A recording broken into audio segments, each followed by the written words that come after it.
even in my office, it's usually music on. I'm such a music person because my spirit is always in tune. It's always about vibration and sound. And for me, as long as I can tap into the right vibration and the right sound, then it settles me wherever my mood kind of needs to be.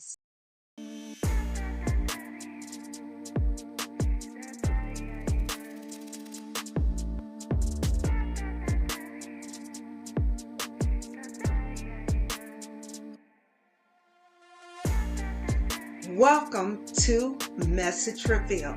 Message Reveal identifies a vibe, a message, or a story told through lyrics of a song. And you guys, if you rock with me every week, you know what I do and you know how I do it. I tell you something special about our special guest. But before we get started, if you're new to my platform, please subscribe and find out what Message Revealed is all about. Now, let's get back to business so I can tell you about my special guest that I'm excited. I think this is the first time we had someone with this background. So let me give you a few things, and I only mean a few things about this special guest. One, she's an interior designer growth coach. Now, I can't wait to find out what that's all about. She's also a color specialist and a public speaker. You guys, please put your hands together and welcome my special guest, which is the CEO of TV Interior, Miss TaVangelia Chanjoy-Wren. How are you, my dear? I'm doing very well, thank you. Thank you for having me on your show. Thank you. I say to any of my guests that take time out to say yes to me, I so appreciate you. Oh, well, how could you say no to you? I mean, if you've got such a great personality, who wouldn't want to come on here and have a day conversation with you? Well, thank you so very much. I appreciate that. And I'm just going to dive right in because I have not had a designer on my platform, and I know you have more than 15 years in this business. So I want you to take me back to the impetus where you say, I wanted to be a designer, or did it come to you and say, hey, look, you know what you're doing, let's do this. So give me the background. Oh, the background. Well, I will say that growing up, I never wanted to be an interior designer. Growing up, I actually wanted to be a lawyer. I was just having this conversation with someone today. I was in school all the way through high school, middle school, and then into college. I was a political science major in college for to be an attorney. And one day, I don't know, I just decided that, the criminal justice system here in America is corrupt. I mean, that was literally what my thought was, and that I didn't want to spend my life fighting for in a corrupt system. And so I left. And I thought to myself, what do I like to do? I've always been into fashion, so I thought about going into fashion, but I realized I prefer to dress myself and not other people. So that kind of kicked it, to the left. And I said, okay, well, what's similar to fashion that I can do for people? Because I've always loved helping people. And I did some research and I found interior design. I went down and did a tour of the school, and I said, okay, this is what I'm going to do. And I signed up for an associate's degree thinking that, okay, maybe I'll just see if I like it.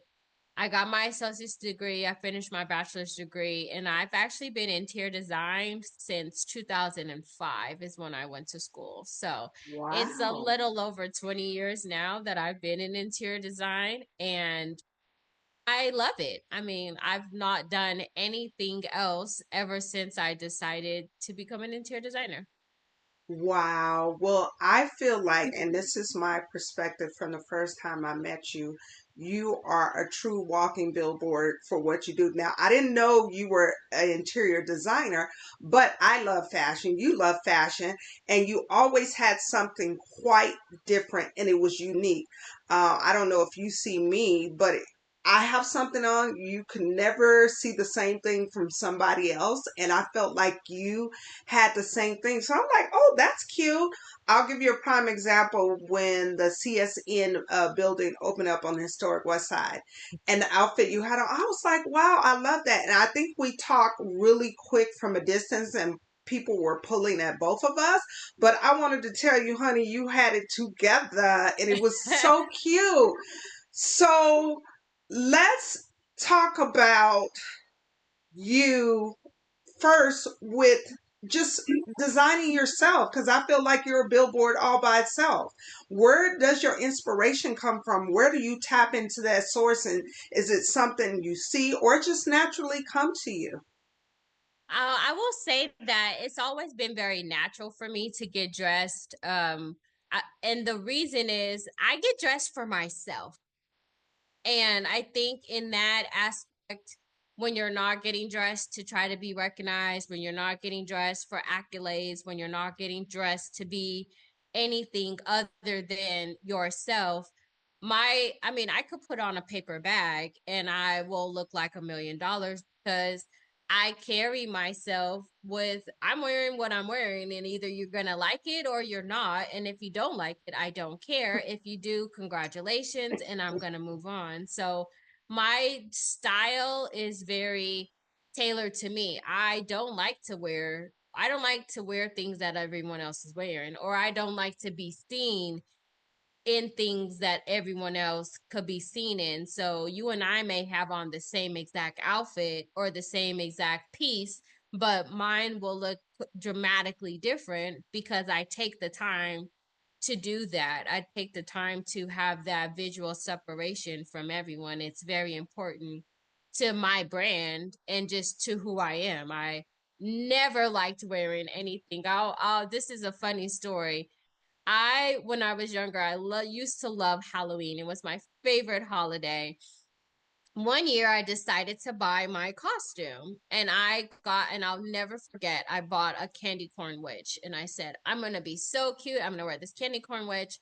And I went out to a nightclub with my friends and there was maybe 20 candy corn witches.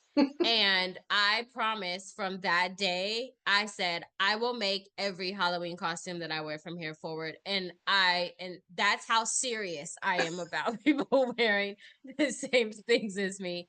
So I never wore, I don't wear it. So far as my style, I believe that first impressions are important. I know that first impressions are important. And therefore, my mom used to always tell me when I was growing up, you never know who you're going to meet. So you should always look your best. So, I mean, it kind of really geared me into who I am as a designer, but just as a representation of myself. And because of that, I am always just, I try to always look presentable, on point, and I never know who I'm going to meet, especially when I go to events.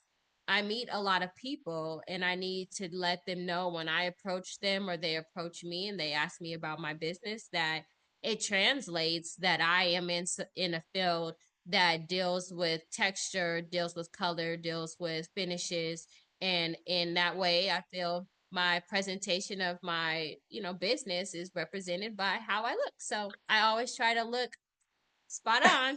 Well, you definitely do, and I love that you brought up, which I agree 1,000%. I get dressed for me. Yes. And when you get dressed for you, I feel like it takes it up another notch of elevation because you're only focusing on what works for you, not the outside world. And because of that, it gives you a certain flow, my belief. Yes, it gives you a certain flow. And when I have a very detailed memory of things that are in my closet. So anytime I'm shopping or I'm out, I could not even be shopping. If I see something that will clock with a pair of shoes or a purse or something that I have, I'm like, hey, that's gonna match a purse that I have, or that I have shoes that'll go with that. So I'm always in like clocking register of my colors, my textures, everything that's in my closet. And so my wardrobe just kind of keeps building. I've been the same size roughly, up and down for a long time. So my closet is quite extensive because I always keep it kind of tailored. Like, hey, it can't get too big. I paid a lot of money for that skirt. I need to be able to still fit that. Kind of Yes. keeps me in check sometimes. People might think that's crazy, but it's true. I can't afford to replace my whole closet, so I keep it going. But representing myself, and as you get older, your brand, your design changes, your style develops, it grows, it matures, it elevates. And even as my design has matured from 2 years ago, I still am always representing myself. And um I think that's what's important. There's too many people that dress to impress other people, but then themselves, they're not happy with the way they look themselves. So I worry about myself. If am I comfortable? Do I like, the colors that I'm wearing? And it depends on how I feel in the day. Sometimes I throw on sweats and I don't care. And then there are days that, I get really dressed up and I have on fluffy skirts in the middle of the week because that's how I feel for the day. So But that's oh, I love me a good tulle skirt. I have multiple of them and I will throw them on with some tennis shoes and a blazer and go on about my day. And again, I do that. So people are, what do you wear? Who thinks of that? I do. I think of it. It's my style. I can be comfortable and be fashion forward. So I that's love it. I love it. And we need to set examples for, I don't want to say the young ones. This can be for anyone, that if you embody it with elevated energy, it will touch other people and it will encourage other people. That's not what you're doing, but if you do it in a sincere way, that's how it comes across from my perspective. Thank you. I appreciate that. Yes. So let's talk about something I absolutely love that has turned me all the way out in a great way. And that is music. I absolutely love music. Music has elevated me. Music has been my counselor. It has soothed me out. It has done all these great things. And I say all of that to say, can you identify a song that has either blessed you, distracted you, or provided lessons? Now, before you answer, if you can sing, I need you to sing your throat box out. Oh, I'm a terrible singer. Well, if you can rap, I need you to come hard in the paint. But if you cannot do either or, I would ask that you say what you have to say with passion. You know, when they say in the streets, stand 10 toes down. I need to Always. be that part. I need to be able to feel what you're talking about so we can understand the connection to the song. So I'll go Okay. back to my Okay. original question. Can you provide a song that has provided lessons, distractions, or blessings? Yes. I have several songs. I guess my distraction music uh is my what I would call my mystical channel on Pandora. Okay? See, because I grew up when mystical was the all to be all, and that was my dude when I was in high school, okay? And I used to be in a stepping organization and everyone had line names. And my line name was Taz Akol because I love the Tasmanian devil and mystical together. So my name was Tazico, and I would just go through and cause terror all over the place.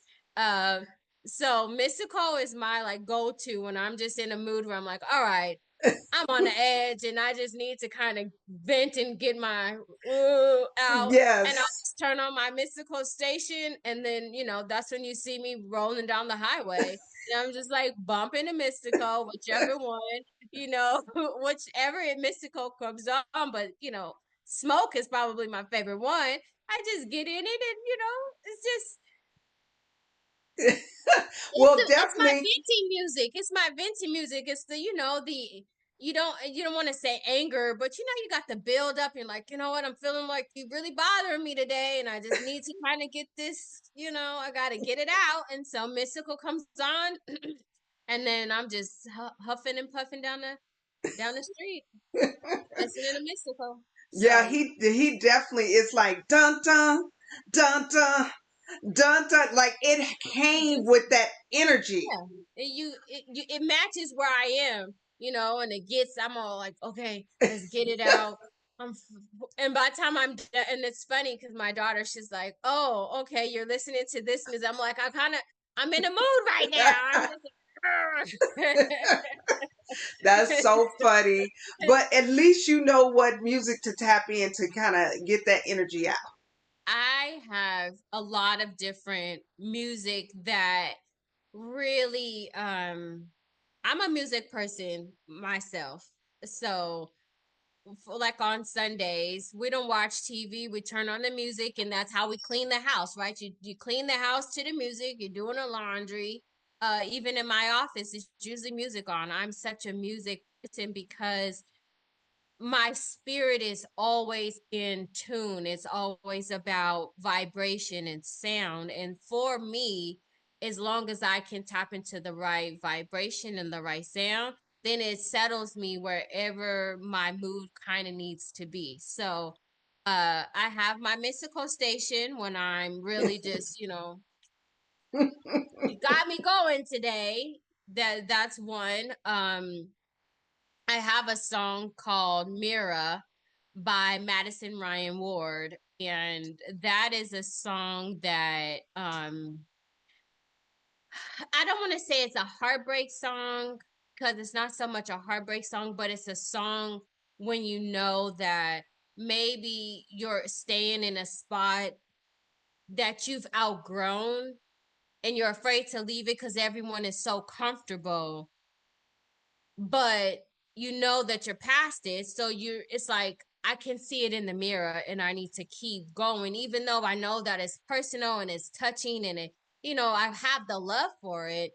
So that song, Mira, is really, it's a good song that I listen to that quite often if I'm just sometimes I just in a mood and I feel like, okay, I need to, even if it's something that someone's done and I need to kind of let it go, I can listen to that song and be like, okay, I see it in the mirror, let me kind of keep going. So that's a good song if you've never heard it. I Madison haven't. Ryan, Madison Ryan Ward. She's got some really good music that kind of taps into, I like soulful music, but I like alternative music. So she's kind of that blended soulful alternative music that kind of gets your heart and your spirit and your energy just kind of connected, and she kind of taps on all into that, like the old Whitney Houston songs sometimes that you tap into. So my daughter loves Whitney Houston station, and because we have Whitney Houston station, and she sometimes just burst out and says, I want to dance with somebody, and she just starts she will just bust out and say that. And Ollie and I would just laugh because, she's so well rounded in her music. Sometimes we play Cardi B, but then she wants to listen to Whitney Houston and she just belches out the songs. And so She's yeah, definitely well rounded if she can do a little bit of both, okay? she can do, I mean, one of my daughter's songs she loves is called